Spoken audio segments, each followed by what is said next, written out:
Devin Haney asks where Vasyl Lomachenko is, and Vasyl Lomachenko responds and reemerges. He's been on the low, but the two exchange words. We're going to talk about it right here in this video.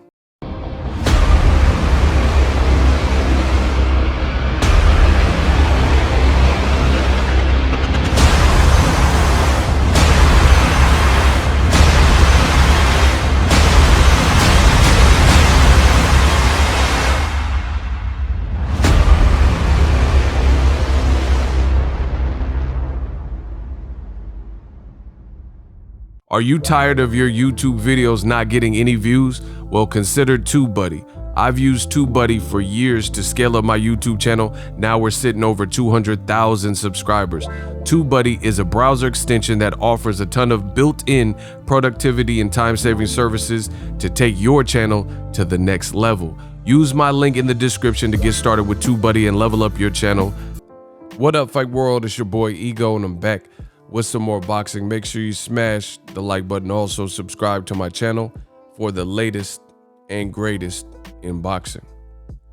Before I get started, make sure you guys click the link in the description to get ESPN Plus.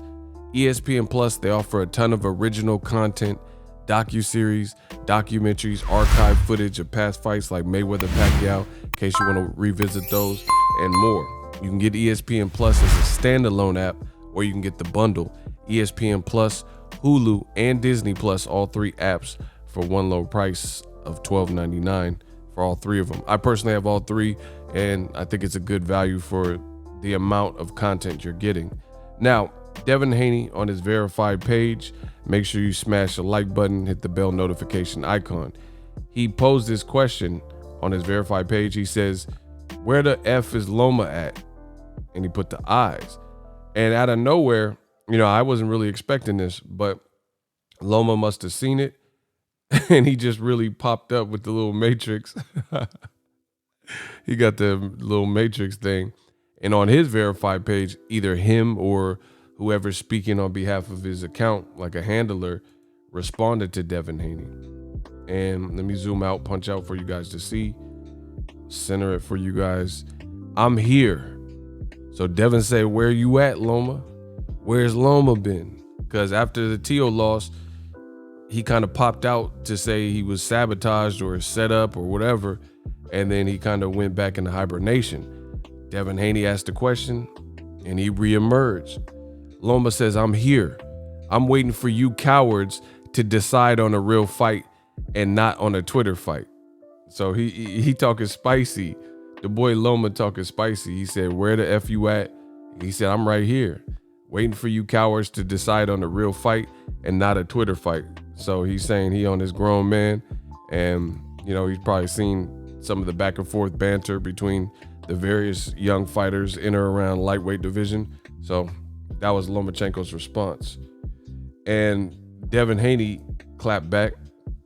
This is what Devin Haney said to that, because Loma said, I'm here waiting for you cowards to decide instead of the Twitter fingers. Devin Haney says, waiting is not your best bet. I would think you learned that from the Tio fight, shaking my head. That was actually a pretty witty comeback, because the thing that lost Lomachenko the fight for sure is his lack of activity for the first, I want to say 6-7 rounds. He was very dormant, very inactive, wasn't putting his punches together. At first, when the first round, it was kind of like Avni Yildirim versus Canelo yesterday. You don't really expect much out of the first round. Sometimes people want to get a feel for your speed, get a feel for your power, and just test you out. But then round 2 and 3 passed, and it was really more of the same. So I'm like, nah, something's wrong. So I think he just seen Teofimo, you know, had a good game plan. He felt that speed. He felt Teofimo's strength and youth, and you know, he had to be cautious. But then he knew he was slipping.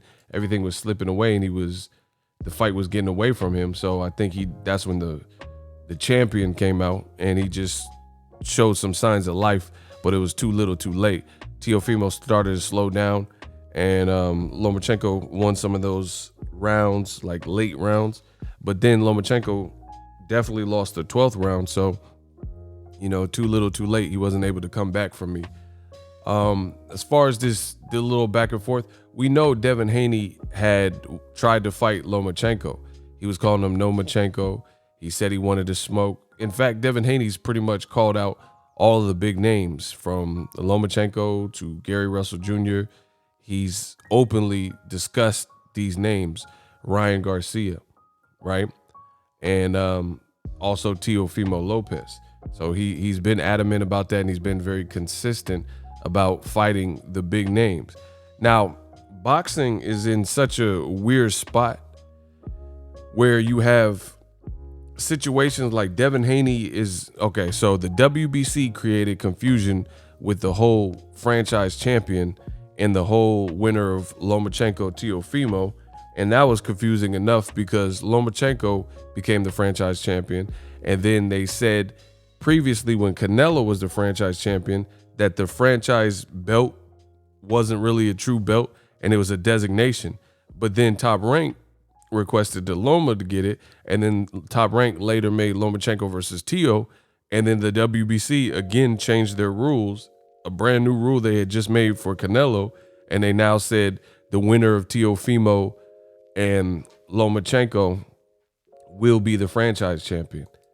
And now they're running around saying Teofimo is undisputed, you know? But technically, based on what they initially told, they said the franchise champion is only for that one person and you can't win it. It's non-transferable even if you beat that person. So Teofimo's running around like hype saying I'm undisputed, but it's all based on politics and technicalities. They're like, oh, because Teofimo's team requested it, we voted, you know, and they just vetoed their own rules and changed their own rules on the spot. Back to Devin Haney. Devin Haney openly said he wanted to fight Loma. Couldn't get that. Loma loses to Teo. He said he'll fight Teo. That would establish and prove who is the true undisputed, but we don't see no motion for that. And now Triller got the Teofimo fight. And then to make that even more messed up, you have Ryan Garcia, who had a tough fight with Luke Campbell, and he became in winning and beating Luke Campbell. He got dropped in the second round, but then he came back to stop Luke Campbell, vicious liver shot, body shot. And in that win, Ryan Garcia became Devin Haney's mandatory. So you have another champion. Ryan Garcia has an interim belt. Teofimo saying he's undisputed. So you have 3 WBC champions. And Teofimo and Devin aren't fighting next because Triller just got the Teofimo fight. But then it seems like you would be able to consolidate, and Ryan Garcia beat Luke Campbell, so he's the mandatory for Devin. Seems like if boxing was doing the right thing, they would make that fight. But there's no pressure. Ryan Garcia is saying the belt, he's bigger than the belts and belts don't matter. He's the true star and stuff like that. So boxing is just getting fishy. It's like you have Canelo, Ryan Garcia's big bro, and Canelo Alvarez is saying, I got to fight my mandatory, Avni Yildirim. And it was a pathetic fight that lasted 2-3 rounds or whatever. Then you have his little bro, Ryan Garcia, in the same gym saying, hey, I'm only 22. Even though he hasn't amassed a record or a resume like Canelo, he's saying belts don't matter and he's not going to follow the protocol, and Devin Haney got to do more. So Devin Haney, in the end, he keeps getting the short end of the stick. He's telling everybody that will listen that he's the boogeyman, and it's looking like it because everybody has like vocally put out there that he has to do more and fight a top 10 person and stuff. He's trying to fight a top 10 person. You, whoever that is, Teo, Ryan Garcia, and boxing is playing these games like, oh, Devin hasn't earned it, but then Avni Yildirim earned it. You know what I'm saying? Like, it's crazy. And then you have Ryan Garcia, who he fought Luke Campbell. I don't even know who appointed Luke Campbell as like the end all be all of great names for your resume. It's cool. You know, he's an Olympic gold medalist, but Devin Haney just fought Gamboa, who's an Olympic gold medalist. Gamboa has had a better career. If I could have Gamboa's career or Luke Campbell, I would choose Gamboa. Absolutely. You know what I'm saying? So boxing's getting weird with the double standards and people making exceptions. So Ryan Garcia, it's not like he has like a crazy resume, and they're saying don't fight Devin Haney for the WBC belt. You don't need to.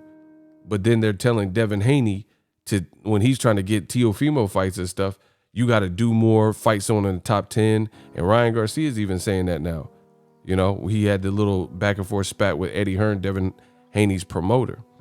And he's saying you got to fight somebody big and step up. So now the fighters are turning into mini matchmakers. And it's just weird.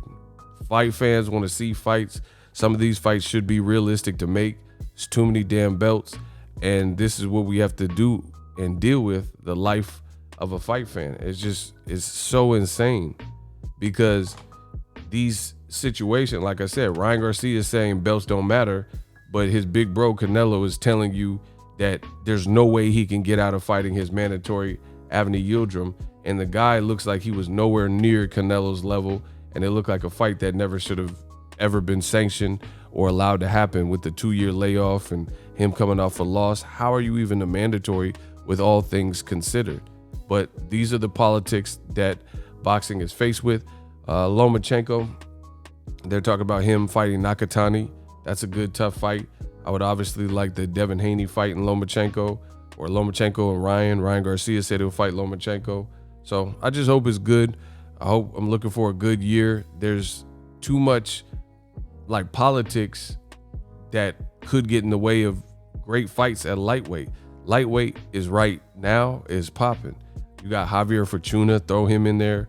Jorge Linares. There's some good guys in there that you can match up in some fresh matches. So I just hope that we get these, you know. But Devin Haney and Lomachenko kind of kicked it off with their back and forth. I don't know.